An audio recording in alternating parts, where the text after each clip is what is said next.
students, good morning. I hope all of you are fit and fine and watching the videos. Okay. So in last class means the lesson Swami Vivekananda, we learnt about the achievement he made for our country. So he ಏನಂತ ಬಂತು ಅವರು ನಾನು Indian ಅಂತ ಹೇಳ್ಕೊಳ್ಳೋಕ್ಕೆ proud feel ಮಾಡ್ತೀನಿ. ಯಾಕಂದರೆ ಇಲ್ಲಿರೋಂಥ religion ಅಂಥದ್ದು, ಇಲ್ಲಿರೋ culture ಆ ರೀತಿ ಇದೆ. ಮತ್ತು ಅವರು ಸರ್ವಧರ್ಮ ಸಮ್ಮೇಳನದಲ್ಲಿ ಏನು ಹೇಳಿದ್ರು, ನಾವೆಲ್ಲರೂ ಕೂಡ ಸೆನ್ಸ್ ಆಫ್ ಬ್ರದರ್ಹುಡ್ನ ಡೆವಲಪ್ ಮಾಡ್ಕೋಬೇಕು, ಹಾಗೆಯೇ ಒಬ್ರನ್ನೊಬ್ರು ಪ್ರೀತಿಸಬೇಕು, ಒಬ್ರನ್ನೊಬ್ರು ಕರುಣೆ ಸಹನೆ ಮಾನವೀಯತೆಯಿಂದ ನೋಡಬೇಕು, ಒಬ್ರಿಗೊಬ್ರು ಹೆಲ್ಪ್ ಮಾಡಬೇಕು ಅಂತೆಲ್ಲ ಹೇಳಿದಾಗ ಅಲ್ಲಿರೋರೆಲ್ಲ ಕೂಡ ಇವರ ಒಂದು ಮಾತಿನಿಂದ ಅವರು ಇನ್ಸ್ಪೈರ್ ಆಗ್ತಾರೆ ಅಥವಾ ಏನು ಇನ್ಫ್ಲೂಯೆನ್ಸ್ಗೆ ಒಳಗಾಗ್ತಾರೆ, ಹೌದಲ್ವಾ? ಹಾಗೆ ನಿಮಗೆ ಅದಕ್ಕೆ ರಿಲೇಟೆಡ್ ಕ್ವಶನ್ ಕೇಳಿದ್ರೆ, what made the Narendra earn the respect and appreciation from the American people ಅಂತ ಕ್ವಶನ್ ಬಂದರೆ ಯಾವ್ದು ಬರೀಬೇಕಾಗುತ್ತೆ? Narendra told that everybody should develop a sense of brotherhood and love each other. So there is other love each other. So there was a great respect and appreciation from the people of America. So Narendra told that everybody should develop a sense of brotherhood and love each other.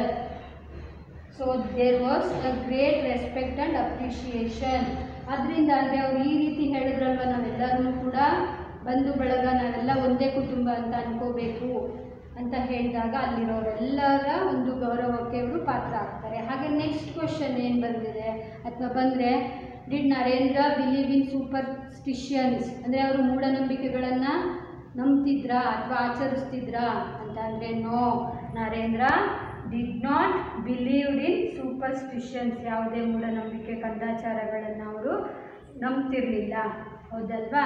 ಹಾಗೆ ಇನ್ನೊಂದಿದೆ ಮಕ್ಕಳ, ಯಾವುದು writing ಅಂತ. ಏನು? fill in the blanks, complete the following table using the details given in the lesson on Swami Vivekananda. ಯಾವ ಮೇನದು? complete the following table using the details given in the lesson on Swami Vivekananda. ಅಂದರೆ ಇಲ್ಲಿ ಇನ್ಫಾರ್ಮೇಷನ್ನ ಅವರು ಕೇಳ್ತಿದ್ದಾರೆ ಸ್ವಾಮಿ ವಿವೇಕಾನಂದರವ್ರ ಬಗ್ಗೆ ಹೇಳಿದೆ. Example ನಾನು ಬರೆದಿದ್ದೀನಿ ನೋಡಿ. Date of birth. Okay, Swami ವಿವೇಕಾನಂದರ ಡೇಟ್ ಆಫ್ ಬರ್ತ್ ಏನು ತಿಳ್ಕೊಂಡ್ವಿ? January 12, 1863. Next name given by the parents. Which name the parent given to him? Narendra ಅಲ್ವಾ? ಹಾಗೆಯೇ ಇನ್ನೊಂದು ಬರುತ್ತೆ ವೀರೇಶ್ವರ. ಯಾಕೆಂದರೆ ಅವರು boon of God, Vishweshwara Shiva ಅಂತ ಅಂದ್ಕೊಂಡಿದ್ರಲ್ವ, ಹಾಗಾಗಿ ಅದು ಬರುತ್ತೆ. ಸೊ ಅವರು ಬಾಲ್ಯದ ಹೆಸರು ಏನಂತ ಬರುತ್ತೆ? ನರೇಂದ್ರ. ಹಾಗೆಯೇ ಪೇರೆಂಟ್ಸ್ ನೇಮ್ ಇದೆ. Parents name mother Bhuvaneshwari Devi, father Vishwanath ದತ್ತ. ಹಾಗೆ ಇದಕ್ಕೆ ರಿಲೇಟೆಡ್ ಇನ್ನೂ ಕೂಡ ಇದೆ, ಟೆಕ್ಸ್ಟ್ ಬುಕ್ನ ನೋಡ್ಕೊಂಡು ಕಲ್ತ್ಕೊಳ್ಳೋಣ ಬನ್ನಿ. So homework, what happen Narendra earn respect and appreciation from the people of America. Next one, did Narendra believe in superstition. So ಇದ್ರ ಬಗ್ಗೆ ಮಾತಾಡ್ತಾ ಇದ್ವಿ. ಯಾವುದು? 4th ಮೈನ್ ಅಲ್ವಾ? ಡೇಟ್ ಆಫ್ ಬರ್ತ್ ಗೊತ್ತಾಯಿತು, January 12, 1863. Name given by parents Narendra. ಹಾಗೆ ಪೇರೆಂಟ್ಸ್ ನೇಮ್, ಇಲ್ಲಿ ಯಾರು ಪೇರೆಂಟ್ಸ್ ಅಂತ? ಸ್ವಾಮಿ ವಿವೇಕಾನಂದ. ಈ ಟೇಬಲ್ಸ್ ಇರೋದು ಯಾವುದ್ರ ಬಗ್ಗೆ? ಟೇಬಲ್ ಸ್ವಾಮಿ ವಿವೇಕಾನಂದ ಬಗ್ಗೆ ಅಲ್ವಾ? ಹಾಗಾಗಿ ಇಲ್ಲಿ ಪೇರೆಂಟ್ಸ್ ಅಂತ ಬಂದಾಗ ಮದರ್ ಭುವನೇಶ್ವರಿ ದೇವಿ, ಫಾದರ್ ವಿಶ್ವನಾಥ ದತ್ತ. ಹಾಗೆಯೇ ಕ್ಯಾರೆಕ್ಟರಿಸ್ಟಿಕ್ ಟ್ರೈಟ್ಸ್ ಅಂತ ಇದೆ. ಅವರ ಸ್ವಭಾವ, ಅವರ ಗುಣಲಕ್ಷಣ ಏನಿತ್ತು ಸ್ವಾಮಿ ವಿವೇಕಾನಂದರಲ್ಲಿ? Leadership, dedicated, duty bond, sympathy and courage. Okay, ನಾವು ಸ್ವಾಮಿ ವಿವೇಕಾನಂದರಲ್ಲಿ ಯಾವ ಗುಣಗಳನ್ನು ನೋಡ್ತೀವಿ? ಅವರ ಕ್ಯಾರೆಕ್ಟರ್ ಎಂಥದ್ದು? ಲೀಡರ್ಶಿಪ್ ಕ್ವಾಲಿಟಿ ಇತ್ತು, ಹಾಗೆ dedicate, duty bond, sympathy and courage ಅಲ್ವಾ? Love and kind to the poor, ಅವರು ಬಡವರನ್ನು ಪ್ರೀತಿಯಿಂದ ಕರುಣೆಯಿಂದ ನೋಡ್ತಿದ್ರು. ಹಾಗೆ ಹೆಲ್ಪಿಂಗ್ ನೇಚರ್ ಇತ್ತು, ಹೌದಲ್ವ? ಇದೆಲ್ಲ ಕೂಡ ಅವರ ಒಂದು ಕ್ಯಾರೆಕ್ಟರ್. ಹಾಗೆಯೇ ಇಲ್ಲಿ ಲೈಫ್ ಮಿಷನ್ ಅಂದರೆ ಏನು, ಅವರ ಜೀವನದ ಉದ್ದೇಶ, ಅವರ ಏಮ್. ಮಿಷನ್ ಮೀನ್ಸ್ ಅವರ ಏಮ್ ಏನಾಗಿತ್ತು, to spread knowledge through education. ಅವರ ಒಂದು ಮಿಷನ್ ಏನಪ್ಪ ಅಂದರೆ ಶಿಕ್ಷಣದ ಮೂಲಕ ಎಲ್ಲರಿಗೂ ಕೂಡ ಜ್ಞಾನವನ್ನು ಪಸರಿಸೋದು, ಹರಡುವಂಥದ್ದು ಅವರ ಮಿಷನ್ ಆಗಿತ್ತು. ಓಕೆನಾ, ಏನದಕ್ಕೆ ಆನ್ಸರ್ ಬರಿಬೇಕು, to spread knowledge through education.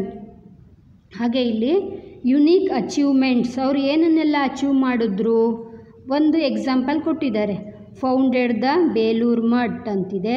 ಹಾಗೆ ಅವ್ರು ಇನ್ನೇನೆಲ್ಲ ಅಚೀವ್ ಮಾಡಿದ್ರು, made a speech in the Great hall of Columbus in the parliament of religions ಅಲ್ವಾ. ಅವರು ಕೊಲಂಬೋ ಅಂದರೆ ಅಮೇರಿಕಾದ ಚಿಕಾಗೋಗೆ ಹೋದ್ರಲ್ವ, ಸರ್ವಧರ್ಮ ಸಮ್ಮೇಳನ ಅಂತೀವಿ, ಪಾರ್ಲಿಮೆಂಟ್ ಆಫ್ ರಿಲಿಜಿಯನ್ಸ್ ಅಂದರೆ. ಅಲ್ಲಿ ಹೋಗಿ ಸ್ಪೀಚ್ ಮಾಡೋದು ಚಿಕ್ಕ ವಿಚಾರನಾ? ಇಲ್ಲ, ಅದು ಕೂಡ ಒಂದು ಅಚೀವ್ಮೆಂಟೇ ಅಲ್ವಾ. ಸೆಕೆಂಡ್ ಒನ್ ಏನು ಬರಬೇಕು ನಾವು, made a speech in great hall of Columbus in the parliament of religions.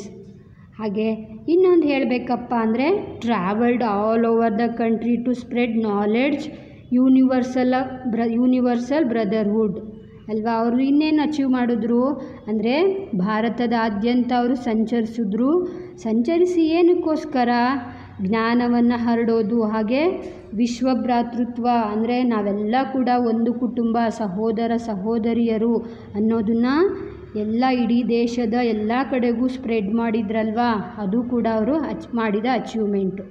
ಓಕೆನಾ, ನೋಡಿ first one founded the Belur Math example ಕೊಟ್ಟಿದ್ದಾರೆ. Second achievement made a speech in the Great hall of Columbus in the parliament of religions. ಹಾಗೆ third ಒಂದು achievement ಹೇಳೋದಾದರೆ travelled all over the country to spread knowledge, universal brotherhood. Next ಒಂದು activity ಇದೆ ಮಕ್ಕಳು ನಿಮಗೆ, vocabulary build ಮಾಡೋದಕ್ಕೆ. ಅಂದರೆ ಇದೆಲ್ಲ ಇನ್ಫಾರ್ಮೇಷನ್ ಗೊತ್ತಾಗ್ತಲ್ವಾ ಇವಾಗ. ನಾವು using the information given in the about table, write a paragraph in 50 words on the life of Swami Vivekananda. Swami Vivekananda life ಬಗ್ಗೆ ನಾವು ಇಲ್ಲಿರೋ ಇನ್ಫಾರ್ಮೇಷನ್ನ ಬಳಸ್ಕೊಂಡು ಒಂದು ಎಸ್ಸೆ ಬರೆಯೋದು ಅಥವಾ ಒಂದು ಪ್ಯಾರಾಗ್ರಾಫ್ ಬರೆಯೋದು ಅಂತ. ಎಷ್ಟು ವರ್ಡ್ಸ್ ಇರಬೇಕು ಅದರಲ್ಲಿ, 50 ವರ್ಡ್ಸ್ ಇರುವಂತಹ ಒಂದು ಪ್ಯಾರಾಗ್ರಾಫ್ನ ಬರೆಯೋದು. ಅದು ಆ್ಯಕ್ಟಿವಿಟಿ ನಿಮಗೆ ವೊಕ್ಯಾಬ್ಲರಿ ಬಿಲ್ಡ್ ಮಾಡೋಕ್ಕೋಸ್ಕರ. ಓಕೆನಾ. ಹಾಗೆ ನೆಕ್ಸ್ಟ್ ಒಂದಿದೆ main, vocabulary language exercise. Fill in the blanks choosing the right word given in the box ಅಂತಿದೆ. ಒಂದು ಸ್ವಾಮಿ ವಿವೇಕಾನಂದರ ಬಗ್ಗೆನೇ ಇರುವಂಥದ್ದು, ಆದರೆ ಎಕ್ಸ್ಟ್ರಾ ಇದೆ ಲೆಸನ್ನಲ್ಲಿ ಇಲ್ದೇ ಇರೋ ಇನ್ನೊಂದು ಅವ್ರ ಬಗ್ಗೆನೇ ಕೊಟ್ಟಿರುವಂಥದ್ದು. ಏನಪ್ಪ ಇಲ್ಲಿ, Ramakrishna Paramahamsa is a very well known dash leader ಅಂತಿದೆ. ಅವರು ಎಂತಹ ಲೀಡರ್ ಆಗಿದ್ದರು ರಾಮಕೃಷ್ಣ ಪರಮಹಂಸ ಅವರು? Spiritual leader. ನಾವಿಲ್ಲಿಗೇನು ಬರಿಬೇಕು, ಸ್ಪಿರಿಚುವಲ್ ಲೀಡರ್. ಇಲ್ಲಿ ವರ್ಡ್ಸ್ಗಳು ಕೊಟ್ಟಿದ್ದಾರೆ ಅಲ್ವಾ, ಸ್ಪಿರಿಚುವಲ್, ಸೂಪರ್ಸ್ಟಿಷನ್ಸ್, ಅರ್ನೆಸ್ಟ್, ಡೆಸ್ಪೈರ್, ಪ್ರೀಚ್. ಇಲ್ಲಿ ಸ್ಪಿರಿಚುವಲ್ ಅಂತ ಅಂದರೆ ಏನು ಬರುತ್ತೆ ಹೇಳಿ, ಆಧ್ಯಾತ್ಮಿಕ ಗುರು, ಆಧ್ಯಾತ್ಮ, ಸ್ಪಿರಿಚುವಲ್, ಆಧ್ಯಾತ್ಮಿಕವಾದಂತಹ ಅವರ ಮನೋಭಾವ ಯಾವುದಿತ್ತು, ಆಧ್ಯಾತ್ಮಕ್ಕೆ ಅವರು ಮೋಟಿವೇಟ್ ಮಾಡೋ ರೀತಿ ಇದ್ದರು. ಹಾಗಾಗಿ ಅವ್ರನ್ನ ಸ್ಪಿರಿಚುವಲ್ ಲೀಡರ್ ಅಂತ ಹೇಳ್ತೀವಿ. ಹಾಗೆ ಇಲ್ಲಿ ಸೂಪರ್ಸ್ಟಿಷನ್ಸ್ ಅಂದರೆ ಏನು ಹೇಳಿ, ನಂಬಿಕೆಗಳು, ಮೂಢನಂಬಿಕೆಗಳು ಅಂತಲೇ ಬರ್ತದೆ. ಒಂದು ಕಂದಾಚಾರ, ಮೂಢನಂಬಿಕೆ, ಅದನ್ನು ಸೂಪರ್ಸ್ಟಿಷನ್ಸ್ ಅಂತಾರೆ. ಹಾಗೆ ಅರ್ನೆಸ್ಟ್ ಅಂತ ಅಂದ್ರೆ ಹೇಳಿ, ಗಾಢವಾದ ನಂಬಿಕೆ, ಶ್ರದ್ಧೆ. ಡೆಸ್ಪೈರ್ ಅಂದರೆ ಹೋಪ್ಲೆಸ್ ಅಂತ, ಹೋಪ್ನ ಕಳ್ಕೊಳ್ಳೋ ಅಂಥದ್ದು. ಹಾಗೆ ಪ್ರೀಚ್ ಅಂದರೆ ಏನು ಹೇಳಿ, ಅವರಿಗೆ ಬೋಧನೆ ಮಾಡುವಂಥದ್ದು, ಬೋಧಿಸೋದು ಅನ್ನೋದಕ್ಕೆ ಪ್ರೀಚ್ ಅಂತ ಬರುತ್ತೆ ಆಯಿತಾ. ಇಲ್ಲಿ ಈಗ Ramakrishna Paramahamsa is a very well known spiritual leader. Next, whenever people in dash approached him. ಇಲ್ಲಿ ಯಾವಾಗ ಏನೋ ಜನರು ಯಾವ ಸ್ಥಿತಿಲಿದ್ದಾಗ ಅವ್ರನ್ನ ಅಪ್ರೋಚ್ ಮಾಡ್ತಿದ್ರು ಅಂತ ಬಂದಾಗ ಡೆಸ್ಪೈರ್ ಅಂದರೆ ಅವರು ಜೀವನದಲ್ಲಿ ಹತಾಶರಾಗೋದು, ಡೆಸ್ಪೈರ್ ಅಂದರೆ ಇನ್ನೊಂದು ಹೇಳ್ಬೋದು ಹತಾಶೆ ಆಗೋದು, ಹೋಪ್ನ ಕಳ್ಕೊಳ್ಳೋದು ಅಂದರೆ ಆಶಾಭಾವನೆ ಇಲ್ಲದೆ ಇರೋವಂಥದ್ದು.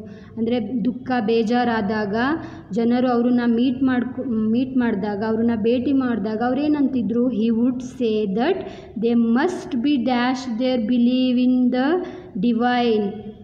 ಏನು earnest, they must be earnest in their believe in the divine ಅಂದರೆ ಒಂದು ಪರಮಾತ್ಮನಲ್ಲಿ ನಂಬಿಕೆ, ಶ್ರದ್ಧೆ, ಗಾಢವಾದ ನಂಬಿಕೆ ಇರಬೇಕು, ಆವಾಗ ನಿಮಗೆ ಒಳ್ಳೆಯದಾಗುತ್ತೆ ಅಂತ ಅವರು ಹೇಳ್ತಾ ಇದ್ರು ಅನ್ನೋದು ಇಲ್ಲಿ ಬರುತ್ತೆ.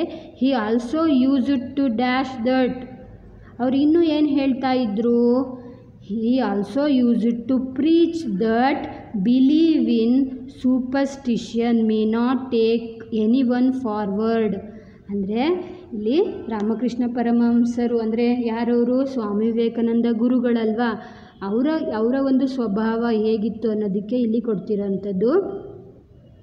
Ramakrishna Paramahamsa is a well known spiritual leader. Whenever people in despair approached him, he would say that they must be earnest in their belief in the divine. Divine means ಏನು, ಪರಮಾತ್ಮ ಅಂತ ಹೇಳ್ತೀವಲ್ಲ ಆ ಥರ. he also used to preach, ಬೋಧಿಸ್ತಾ ಇದ್ರು ಏನಂತ, believe in superstition may not take any one forward. ಬರೀ ನಾವು ಮೂಢನಂಬಿಕೆ, ಕಂದಾಚಾರಗಳು, ಅಂಧಶ್ರದ್ಧೆ, ಸೂಪರ್ಸ್ಟಿಷನ್ಸ್ಗೆ ನಾವು ಇನ್ನೊಂದು ಹೇಳ್ಬೋದು ಅಂಧಶ್ರದ್ಧೆ, ಅವುಗಳನ್ನು ನಾವು ನಂಬಿಕೊಂಡ್ರೆ ನಾವು ಜೀವನದಲ್ಲಿ ಮುಂದೆ ಬರೋಕ್ಕಾಗಲ್ಲ, ಅಭಿವೃದ್ಧಿ ಆಗೋದಿಲ್ಲ, ಏಳಿಗೆ ಆಗೋದಿಲ್ಲ. ನಂಬಿಕೆ ಇರಬೇಕು, ಆದರೆ ಮೂಢನಂಬಿಕೆ ಇರಬಾರ್ದು ಅಂತ ಇದೆ ಅಲ್ವ ಒಂದು ಸೇಯಿಂಗು, ಅದನ್ನೇ ಅವರು ಹೇಳ್ತಾ ಇದ್ದಿದ್ದು.